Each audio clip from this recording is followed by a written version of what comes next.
Everyone, to a brief webinar on impulsivity, emotional intelligence, and safe driving. My name is Jay Otto, and I'm a researcher and co-director with the Center for Health and Safety Culture at Montana State University. We've got an hour together. I'm going to try to have some time at the end for some questions. I think we're all pretty familiar now with various platforms. So WebEx is similar to many others. You can use the chat window, which actually you can then potentially send a message to me, or you can also use the Q&A box. And I have both of those open on another display, so I can keep an eye on those. Feel free to send questions at any time. I may pause during the presentation to address them or address them at the end, whichever sort of makes sense. The Center for Health at the Center for Health and Safety Culture, we explore how culture, as we view it, very shared values and beliefs impact people's decisions that impact health and safety. We're very interdisciplinary. We have staff members with a wide array of backgrounds. And we also think it's extremely important to bring this information out to the field. So we do research. All of our research is very applied, working with sponsors who are seeking to move the needle on real world issues. We also do quite a bit of training and guidance and seek to bring that information in a timely way out to those folks who are doing the work. We do a lot of work in traffic safety. We have also done and continue to do quite a bit of work around the prevention of the misuse of substances. We do less work, but some around aspects of domestic violence, interpersonal violence, aspects of child well-being and child maltreatment. So what I'd like to do is just open up with a question for you. I'd like you to take a piece of paper, just scrap paper, anything that's kicking around your desk, and a pen or a pencil. And I'd like you to take 1 minute and reflect on, what do you love most about your job? What do you love most about your job? So take 1 minute and write down some ideas on that.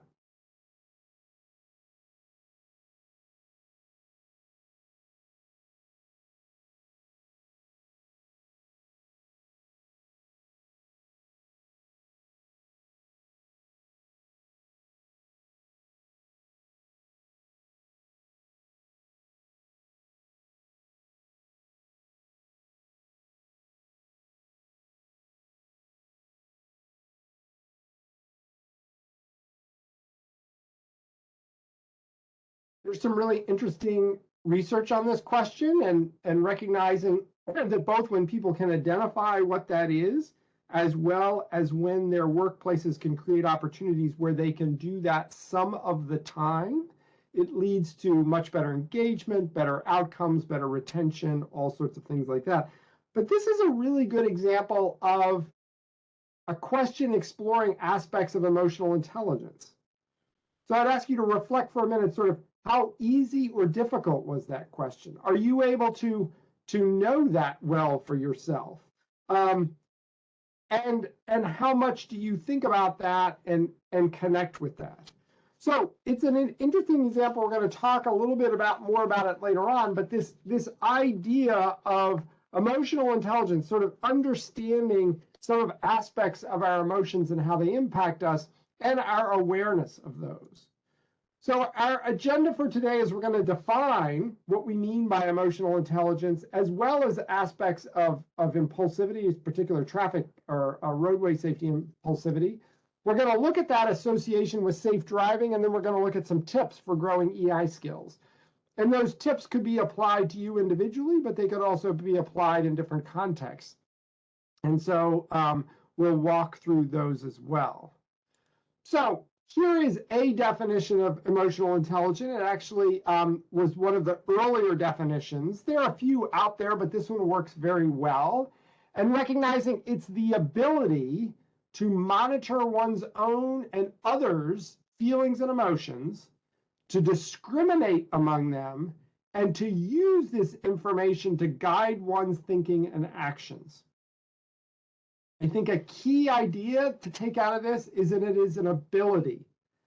The word intelligence can be misleading, I think, sometimes, because sometimes I think we can have a perception that people just have different kinds of intelligence or they don't. We're sort of an innate characteristic of a person. However, emotional intelligence is absolutely an ability, and it is ability which can be grown. It is a skill. So we can develop and grow these abilities. But this is a good place to begin, recognizing it is about monitoring, discriminating our feelings and emotions, and then using this as information to guide our thinking and actions, both as we look inward and then also as we look outward. Let's talk a little bit about traffic, and in this case, or impulsivity, traffic impulsivity. So this is a definition of it: the tendency to act quickly and inaccurately, or sometimes act quickly and accurately, without considering and elaborating on the future consequences while driving.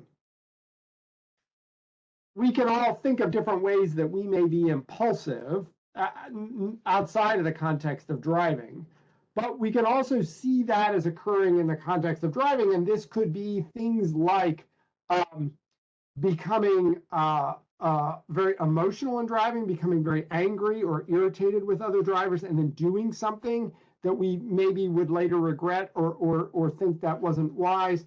We could also think about it as a decision, for example, to drive while impaired, to suddenly find ourselves speeding, to engage in different kinds of risky behaviors. And I think we can also see this as concerns among those individuals who are involved in crashes, that sometimes some of their actions were the result of aspects of impulsivity. I think we can also start to see a potential connection between emotional intelligence and then impulsivity. And we can think about sometimes impulsivity could be where our emotions in the moment are driving our actions, but we're not making choices about that. Our emotions are taking over and driving us, leading us to engage in certain behaviors that maybe had we thought through, or we put some pause and reflection between the emotional response and our decision to engage in an action, they would be different. And so this aspect of emotional intelligence builds one's skills to be able to see one's emotions and how they may impact then the actions that we choose. And we can absolutely think about that specifically in the context of driving.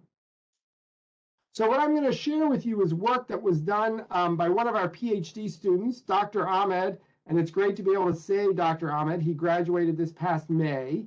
He's now doing his postdoctoral work at Colorado State University, and he developed, as a part of his PhD, a driver's emotional intelligence scale.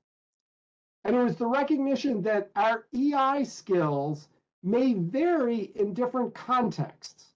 So an individual could have very strong EI skills, let's say in the workplace, but maybe those skills don't translate and are exhibited as much in the home.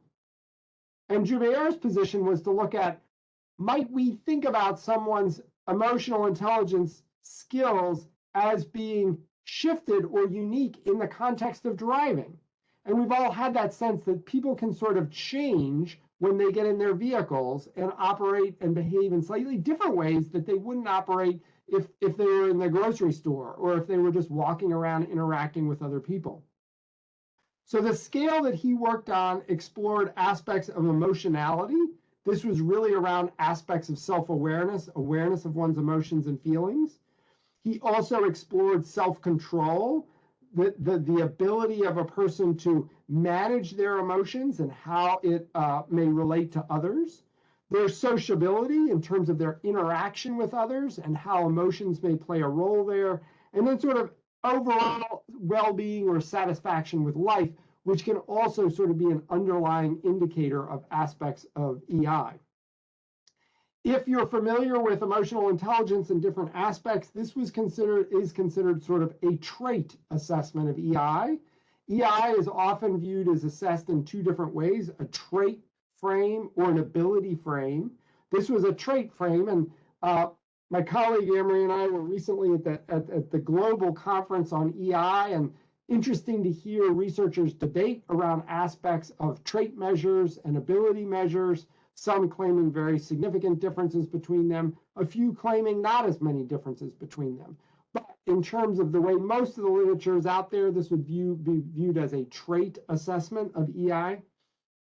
And still very valuable in terms of starting to look at these relationships. Joubert collected a national sample of 1,800 U.S. drivers. This was done in May, June of 2021. To participate, the individuals had to be between the ages of 18 to 80, have a valid driver's license. They needed to drive frequently. He was particularly interested in looking at people who were regularly driving. So I think they had to report that they drove several times a week. And then he really had a diverse participation by gender, age, geography that was representative of the US. So it was really a broad cross-section of individuals. They were recruited online and completed several different surveys. We would like to take a moment and just thank the Washington Traffic Safety Commission. They were a partial sponsor for recruiting this panel. That was really enabled Joubert to get a much larger sample to be able to explore more aspects of the work. So we really appreciated their support as a sponsor on this work. So what we did is we took the results, we used his EI scale to start to assess what people's EI score was. We reduced all the different components, all the different items that he asked. I think it was about 30 questions that were asked, were reduced to a single score. We then took a group that was about a standard deviation, I think about 3/4 of a standard deviation below the average, and we called those folks having low EI. We then took another group that was about 3/4 of a standard deviation above the average, and we called them the high EI group. And this is how I'm going to share some of the results. Lots of different analyses have been done with this data set, so this is not necessarily how Joubert analyzed it, but this is how I'm just going to share, and it's easier for us to make meaning when we think of these two groups, a low EI group and a high EI group. And both of those groups had a large number of samples in them. So they weren't small groups, they were very large groups in excess of 400 samples. So one of the things we looked at is using some other scales. We looked at something called negative emotional driving. And this is where drivers, we're asking questions about how often do drivers get annoyed or irritated with other drivers? Do people ask them to calm down? Different things like that. And what you can see is amongst the low EI group, they reported significantly higher levels of this compared to the high EI group. And we kind of expect that, right? Because emotional intelligence is obviously, we're thinking, very much related to emotional aspects of driving. And we could really see that in this sample as well. We also looked at aspects of aggressive driving. And in this context, this was really aspects of engaging in behaviors to really annoy or punish other drivers. So like choosing to follow really closely or tailgating somebody because you were annoyed with them. So very much engaging in aggression towards others.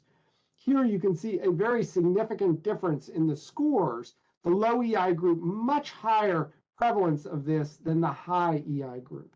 And we know, a lot of negative consequences potentially coming from aggressive driving. We looked at risky driving. In this case, it was willingness to engage in risky driving. So to engage in sort of unsafe practices, racing other vehicles, things like that. Likewise, you can see a significant difference, much more prevalence of this in the low EI group than the high EI group. We also asked for self-report consequences.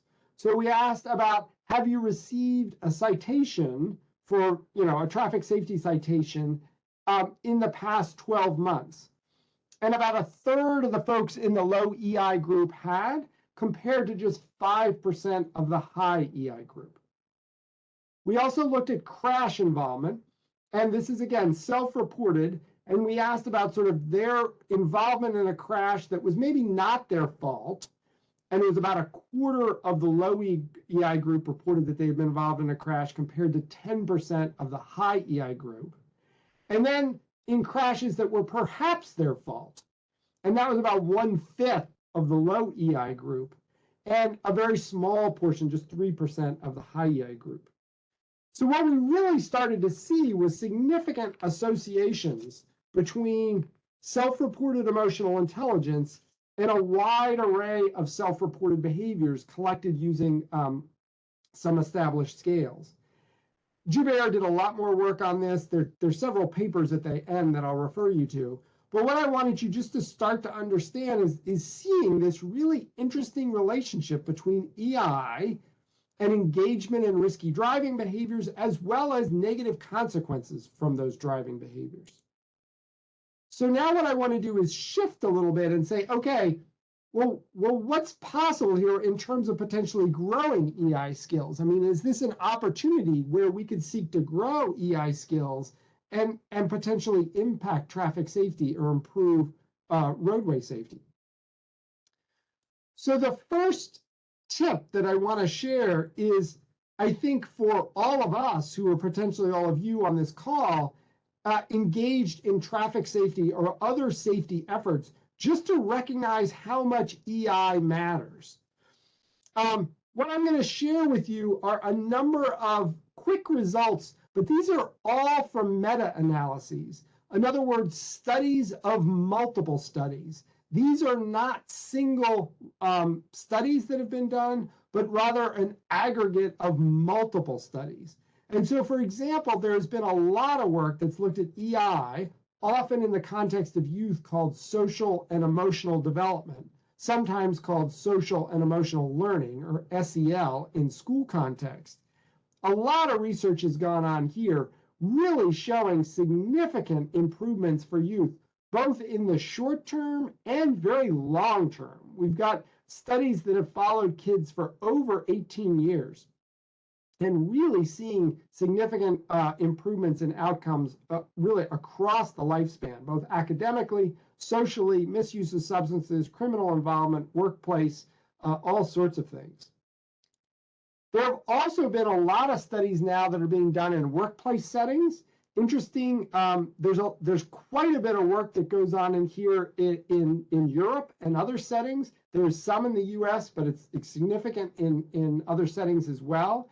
And really just showing significant improvements in terms of job performance, in terms of service quality, and when we think, interestingly, about entrepreneurial success.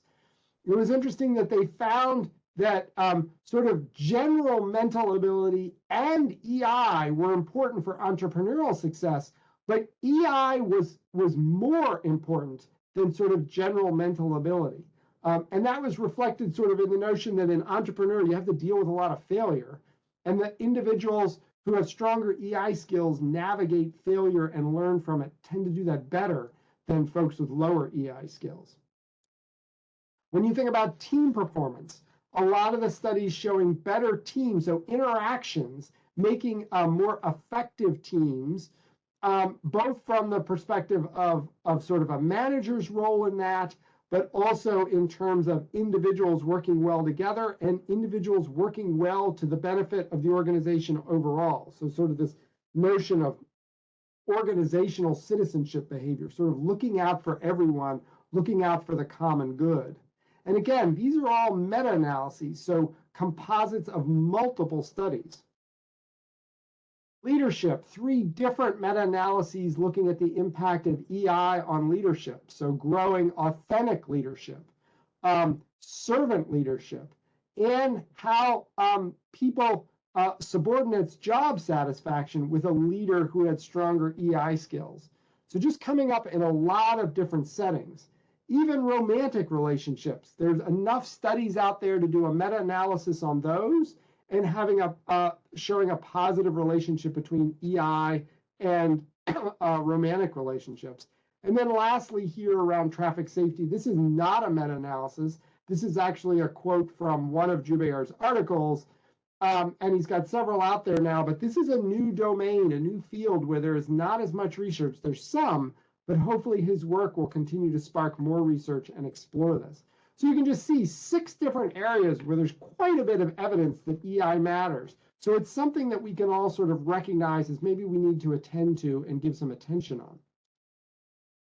The second tip is to really think about this with a growth mindset, meaning that it is not an inherent capacity that we can't change. We can grow EI skills. And there are several meta-analyses looking at interventions to grow EI skills, and that EI skills absolutely can be grown. So we really want to think about this topic through the lens of these are skills we can improve on. We need to teach people these skills. We need to give opportunities to practice these skills, but we need to have a growth mindset for ourselves and others that EI is a skill which can be grown. The third tip is to shift into slow thinking. This is something that we all individually can do, and we can teach others to do. But it's very important that we recognize our brain operates sort of at 2, rough levels. This is work from Daniel Kahneman, and recognizing that much of our brain works in fast thinking. And fast thinking is where our brain is doing things all the time, very, very quickly, which we're not aware of. We could choose to become aware of it if we put our consciousness on it, but it can do a lot of things that we don't have to be aware of. And of course, if you've ever experienced where you've driven someplace and then you don't remember all the details of driving there, well, it wasn't because you were unconscious. Your brain was processing a lot of information, making a whole lot of decisions, but it was able to do that with fast thinking because you've driven so many times.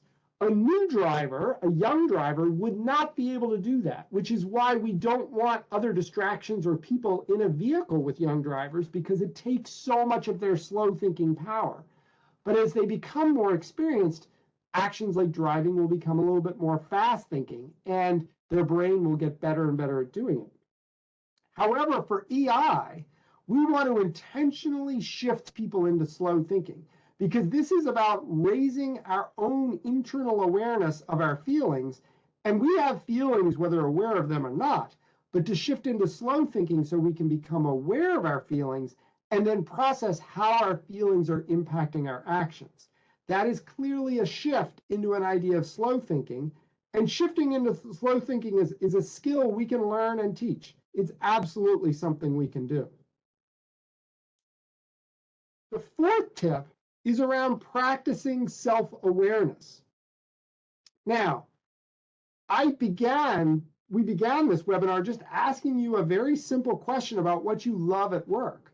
But our sort of ability to understand what we love at work, or what bothers us at work, or what we love or don't like in different contexts, or just how we feel in general, are all aspects of self-awareness. And the first aspect of self-awareness is learning how to accurately name and describe our feelings. And I want to share a little bit of a video here, a little bit of fun, but a little bit of a video that just plays off of kind of a related skill.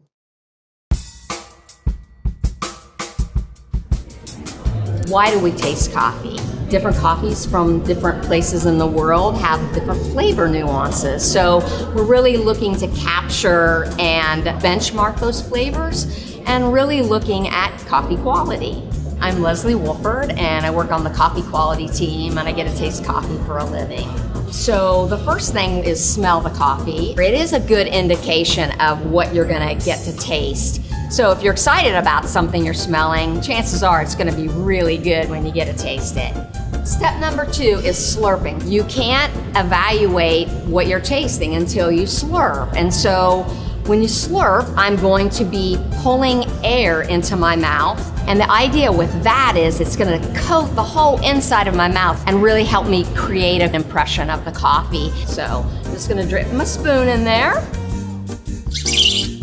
I kind of chew it up a little bit, roll it around. It helps me get a really good impression of the coffee. And then we're going to actually use words to describe what we're tasting. I get a little bit of a chocolate flavor, fresh green herbs, earthy, syrupy, flavors of citrus, floral notes, and it has a very nice, pleasing sweetness to it. The idea is to explore all of the great flavors that there are out there in coffee. Enjoy it, taste it, share it, because coffee is fun. Coffee always surprises.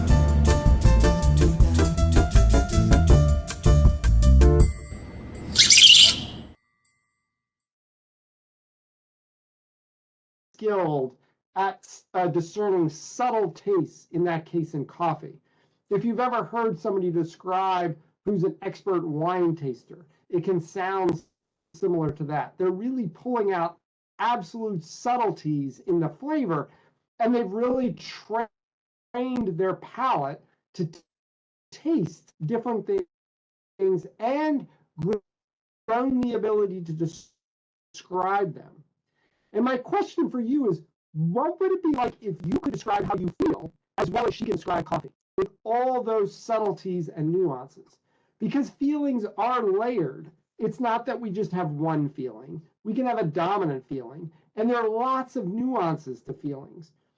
And I just find it interesting as I do this work, recognizing my own deficiencies in my ability to describe my feelings. I think too many times, if somebody said, "How do you feel?" I might say, "Good." Well, that's a very weak definition, like drinking a cup of coffee and saying, "Well, it tastes good." Really trying to become much more aware and expert in really understanding and discerning those nuances. And that is something that we can grow.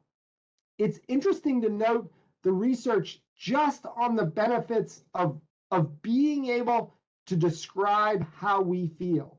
That skill in itself is associated with many benefits. It's associated with, which kind of makes sense, emotional clarity, but that emotional clarity can really help us calm ourselves and be able to address different situations. It's absolutely associated with less social anxiety, which one might expect. Not all of us experience social anxiety, but we all can to a degree in different settings. And that ability to understand our feelings can really help us navigate that. It's been shown to have a significant impact with reducing issues around internalizing and externalizing of problems in children and adolescents. So these are skills that we can start to grow at a very young age and develop the capacity so young children before elementary school, elementary, middle, and high, all are able to identify their feelings well, how their feelings are impacting their actions, and that can absolutely help them navigate problems better.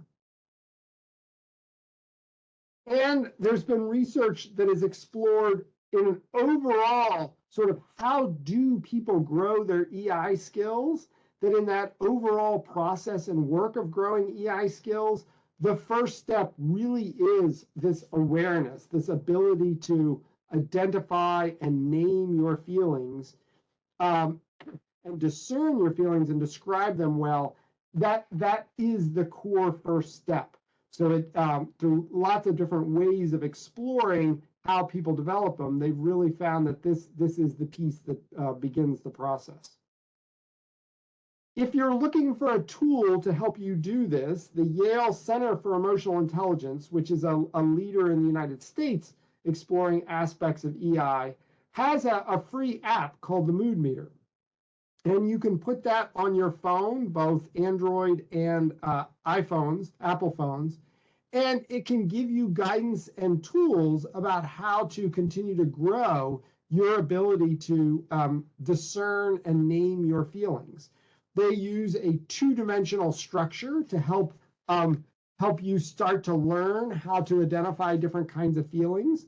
They are also in the process of developing another version of this.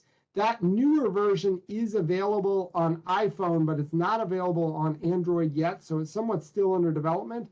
And it's bringing a lot more ideas and resources to not only help you name your feelings, but then also have some guidance and ideas about ways to shift what your feelings are towards a better state if that's necessary or appropriate to help you in a different situation.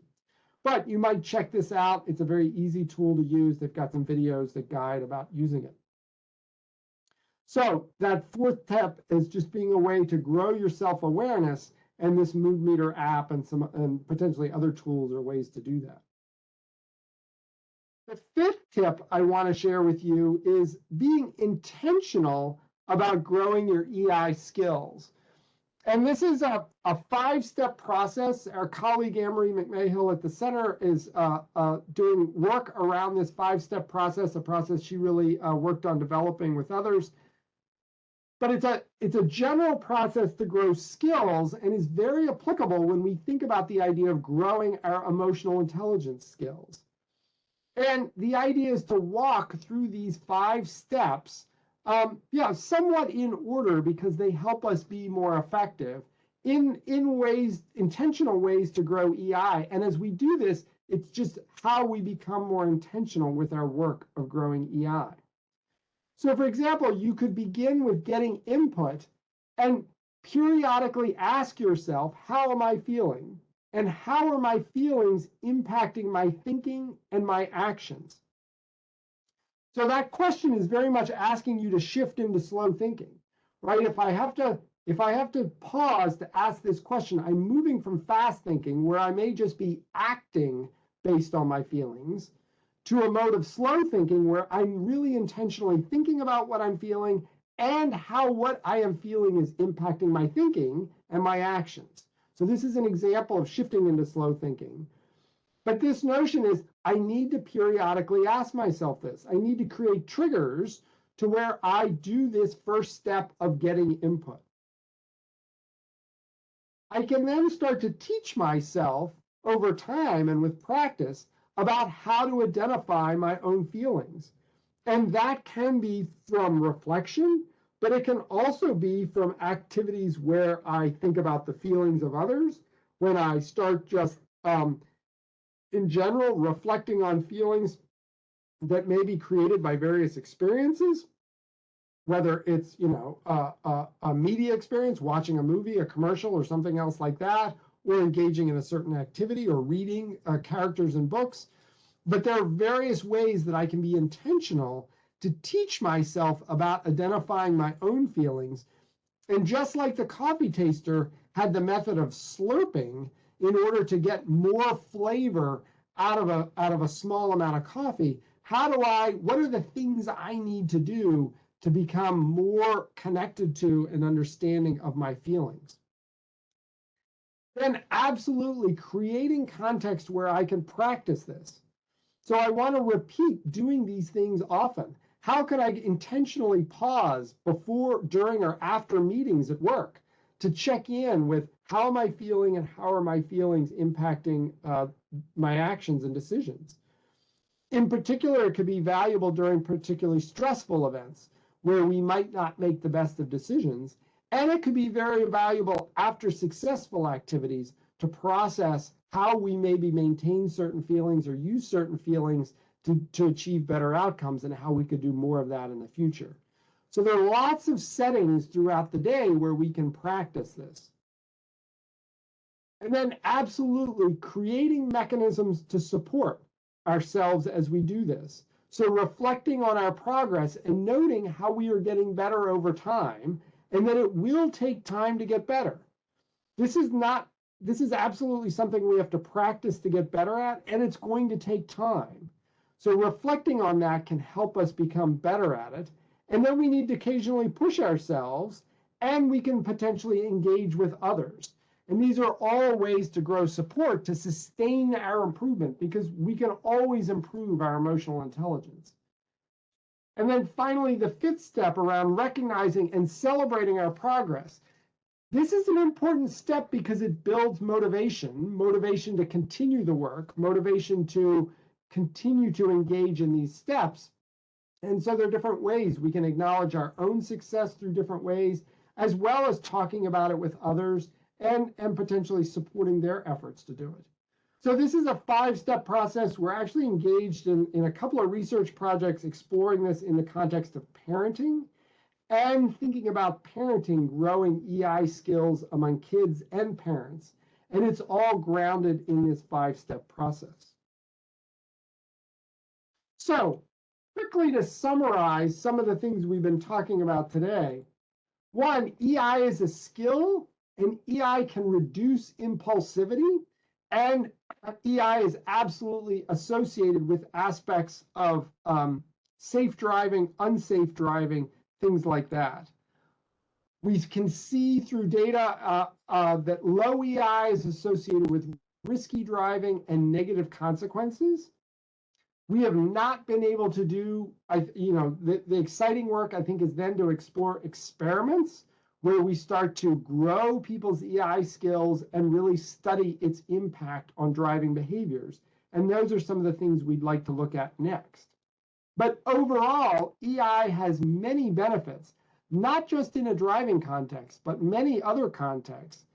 There are many folks working on growing EI skills, and particularly amongst children in schools, children and young and youth, elementary, middle, and high school.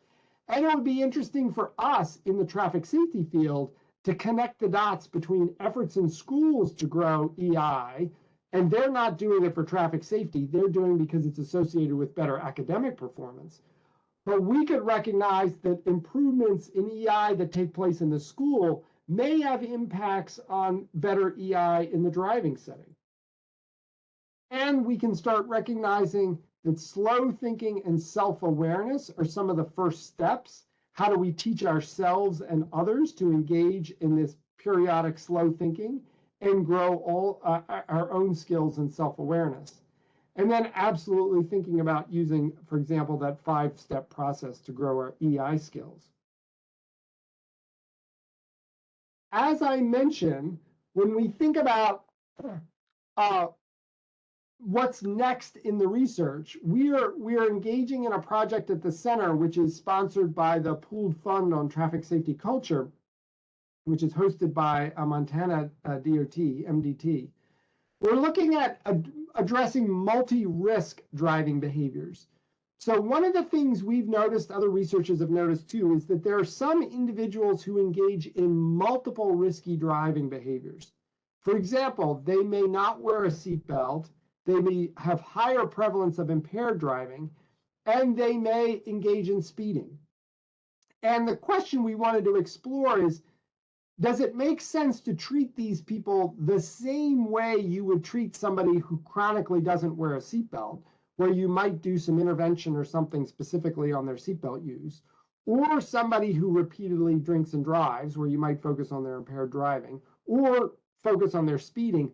Or is there some characteristic of them that transcends those behaviors that we really want to focus on? And there's research showing that impulsivity can be tied to multiple risky driving behaviors, and that addressing impulsivity overall can reduce maybe multi-risk driving behaviors. And that's what this study is exploring, reducing aspects of impulsivity and growing EI skills, as well as addressing some other beliefs. Will that have an impact on multi-risk drivers? So we're actually doing a study, an experimental design to look at that using college students, which is actually a good age for this because sort of the 18 to 25-year-old population is is a population that engages in a lot of multi-risk driving behaviors. And the intervention is going to involve some personalized feedback as well as some efforts to grow some of their social and emotional skills, their EI, and then looking at that in terms of its impact on multi-risk driving. That's one example, but there are lots of other examples where we could look in exploring this. Joubert's work also explored specifically looking at commercial drivers, that is drivers who have to have a commercial driver's license, a CDL. These are individuals who are driving large vehicles, have a lot of weight. So, the classic trucker, 18-wheeler, as well as people who are driving vehicles with multiple people in them, so buses or large vans and things like that. Found similar relationships between EI and engagement in risky behaviors amongst those commercial drivers. But that could be a really interesting opportunity. We'd like to explore opportunities where systems in those large vehicles can sometimes detect risky drivers, so that the trucking companies will invest putting monitoring equipment in a truck, and then they can determine if they've got a driver who's routinely engaging in risky driving behaviors. And we'd like to explore an experimental design where we could then look at EI as an intervention with that driver to reduce their risky driving behaviors.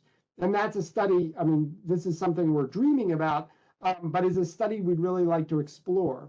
We'd also like to explore opportunities of potentially integrating EI skill development in driver's education. This has been recognized by others as well, but it's an ideal opportunity to integrate specifically thinking about driving EI, like how are you monitoring and thinking about your emotions while you're driving, and how are you not letting your emotions lead to risky driving decisions, could be very appropriate in driver's education. So that would be another interesting setting where we'd like to explore this. This work is really at the beginning stages. As I mentioned, my colleague Amory and I were at a global conference on EI a couple of weeks ago, and we asked other researchers if they had been engaged in work specifically looking at EI and traffic safety. And there hasn't been much work there. And folks think it's a very interesting field. So I think there's international interest in this as well. But we find it just so fascinating because the benefits could spill over into lots of different domains, not just driving. Here is a reading list of just a couple of actually 2 articles and then a book. There's more out there, but these are 2 articles that Jubair wrote for his PhD. So these are published. One is about actually developing the scale, and then the other one is looking at, in this case, this one was on non-commercial drivers. And I believe the article, or it's in process, I think, that he's got a 3rd article coming out that is a comparison between non-commercial and commercial drivers. So that one is in the process of being reviewed. The 3rd item listed there is actually a book. It's not a peer-reviewed journal article. It's a book by Mark Brackett out of the Yale Center for Emotional Intelligence. It's a great book. It's written for everybody. It's not an academic book. It's a general book. I'd encourage you to read it. It gives a lot of good background about the connection of emotional intelligence and a wide array of different issues.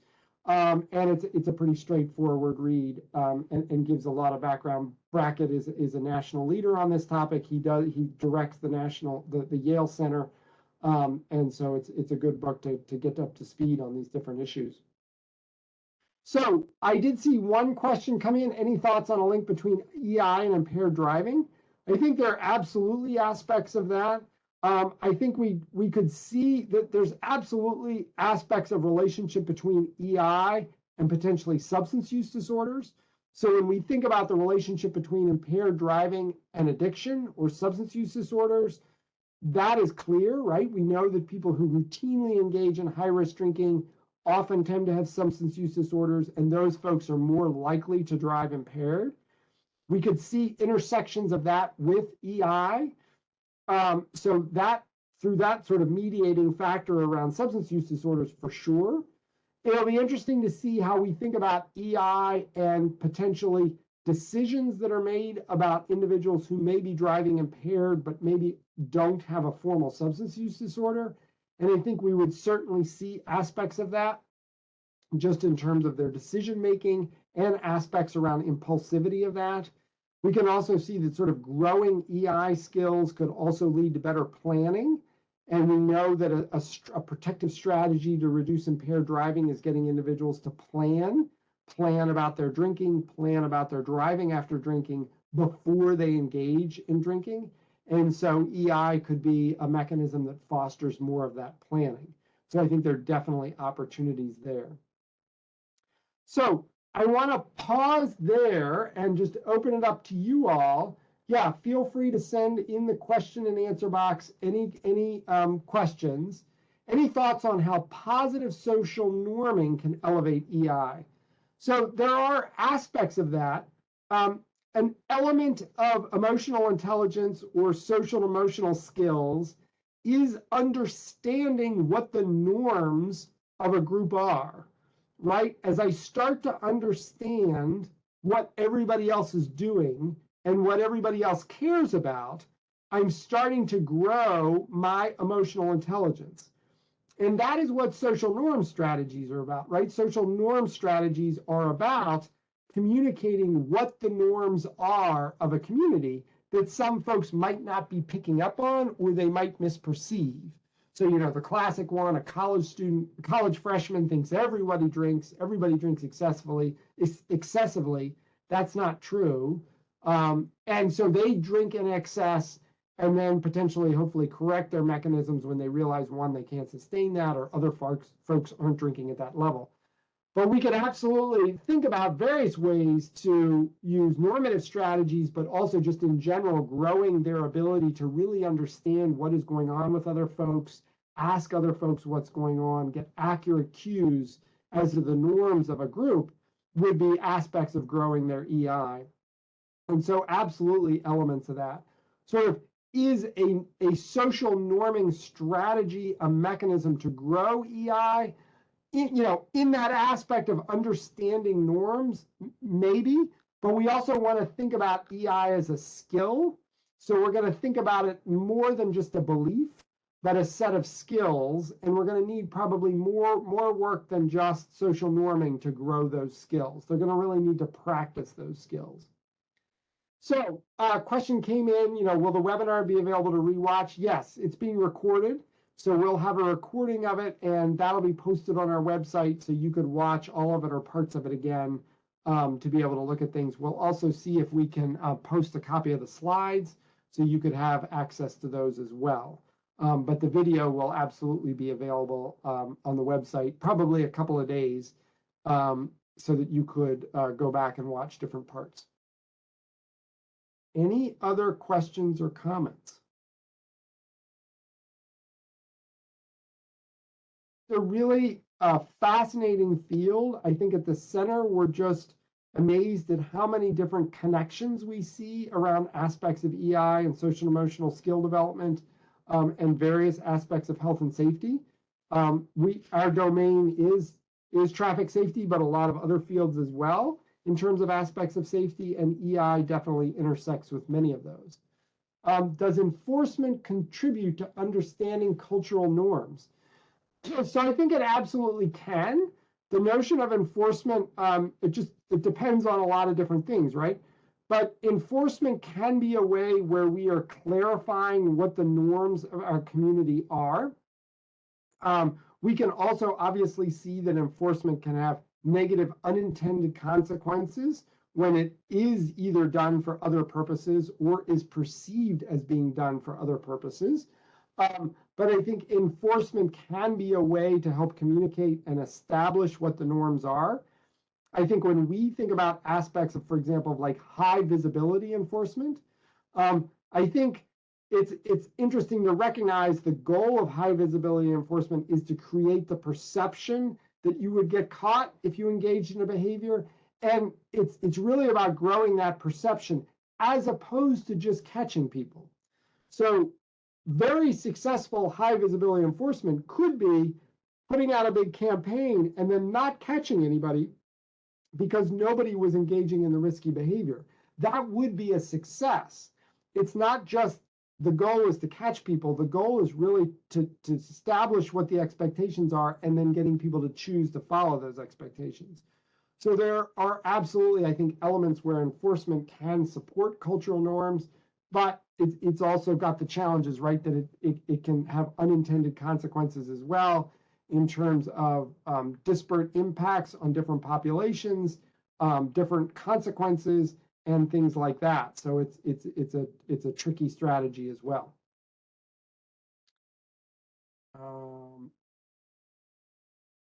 Yeah, so just overall, I really want to appreciate, I want to thank you for your time and participating in this. If you have any interest in pursuing any of those aspects we talked about, any kinds of research projects around traffic safety in general or aspects around traffic safety and emotional intelligence, feel free to reach out to us. We periodically have webinars, so you can follow us. You can get on a newsletter list so that you're aware of what webinars are coming up. We also do different kinds of training to talk about processes that can be used to address, in general, health and safety, and in particular aspects of traffic safety. So with that, I don't see any more questions or comments coming in. I will hang on there for a while. Oh, I see another one came in. I apologize. How might EI be applied to multimodal transportation and interaction between various modes? So I think that's extremely important.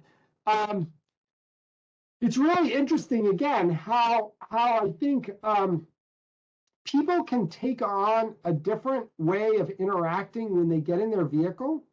And often that way of interacting is in the context of interacting with other vehicles. So they might be a lot more aggressive with another vehicle than they normally would, let's say, if they were using a shopping cart in a grocery store, which is an example that Joe Merrick used in Clackamas County in a video. But then it becomes interesting, what happens when somebody's in a vehicle and they're interacting with a pedestrian?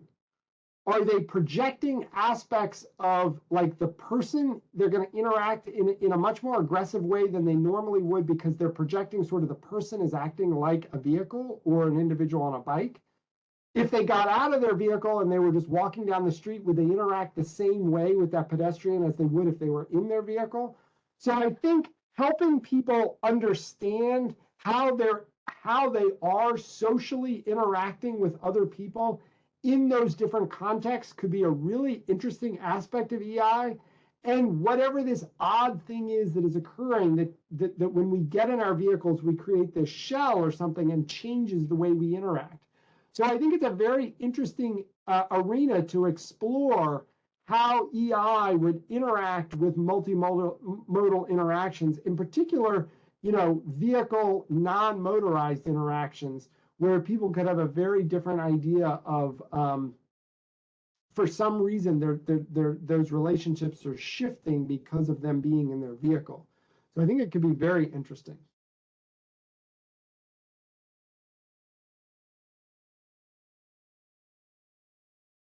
Yeah. All right, any other questions or comments?